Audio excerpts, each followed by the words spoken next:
ambapo timu ya vijana wa umri chini ya miaka 13 katika kituo cha Mvula Sports Academy ipo katika maandalizi makali chini ya makocha wake Abdul Ramadhani Mashine, wengi mnamjua huyu, pamoja na Mwavanga Kiwelo, wengi mnamjua pia, huyu amecheza mpira kwa kiwango kikubwa sana, wakijiandaa na safari ya mjini Morogoro tayari kwa kushiriki michezo ya kirafiki mjini humo.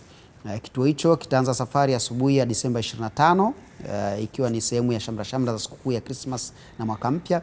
Wakiwa mjini humo watacheza dhidi ya vijana wenzao wa kituo cha Uluguru Mountain Sports Center kinachofundishwa na mchezaji wa zamani wa klabu ya Reli Kiboka Vigogo Hamisi Malifedha. Tupate taarifa zaidi na kocha Abdul Mashine.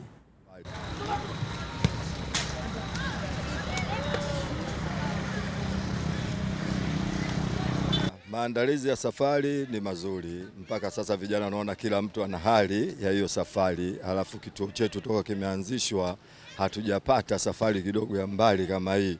Sasa baada ya kupata huu mwaliko, kila mtu alihamasika, mzazi naye alihamasika ili twende tukajifunze, maana yake sisi bado wachanga. Kwa hiyo tunaenda kujifunza. Tukaona ni fursa, madam tumealikwa, twende tukajifunze. Kwa haya mazoezi ambayo tunayafanya hapa ni kwa ajili ya kutizama nani na nani katika hiyo safari yetu na jinsi ya kucheza kigame kamili. Abdul Mashine huyo, mmoja kati ya viungo mahiri sana enzi zake. Kwa wale ambao walikuwa wanafuatilia soka miaka katikati ya 90 hapo wanamkumbuka vizuri sana Abdul Mashine. Na kwa upande wa Ramadhani Mdose, kijana aliyepatiwa mafunzo ya soka katika kituo hicho ambaye amerejea hivi karibuni akitokea nchini Iraq, anaeleza namna wanavyoendelea kupatiwa mbinu za kisasa. Tunapatiwa mafunzo ambayo yaliyokuwa sahihi katika mpira wetu wa miguu. Kuna lika tofauti kama nilivyosema.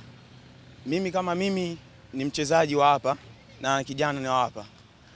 Matarajio yangu katika mpira wa miguu na nilipotokea mpaka kufika hapa, mwanzo nilikuwa katika nchi ya Iraki. Kule nilikuwa katika mwaka wa 2021 hivyo 22 mpaka 2025. Na nilikuwa nasoma, ila nilikuwa pia katika academy. Kuna academy ipo katika mji wa Najaf ambaye anapajua Iraki vizuri. Ukimtajia Najaf anafahamu. Mji wa Najaf unaitwa Ansar al-Kufa. Ndio nilikuwa nafanya pale mazoezi na pia nilikuwa naendelea na masomo yangu mpaka ikafika kipindi kuna timu zikaanza kuniulizia za ligi kuu, lakini kutokana na changamoto moja na mbili nikashindwa kupata. Ila nachoshukuru Mungu nilikutana na blaza Simon Msuva nilipokuwa kule Iraki. Yeye anacheza katika timu inaitwa Al-Talaba.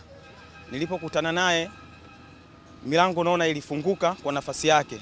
Nikaacha kufanya mazoezi yule kwenye academy yangu, niliomba ruksa, nikawa nafanya mazoezi na timu yao ya Al-Talaba. Na huyo ni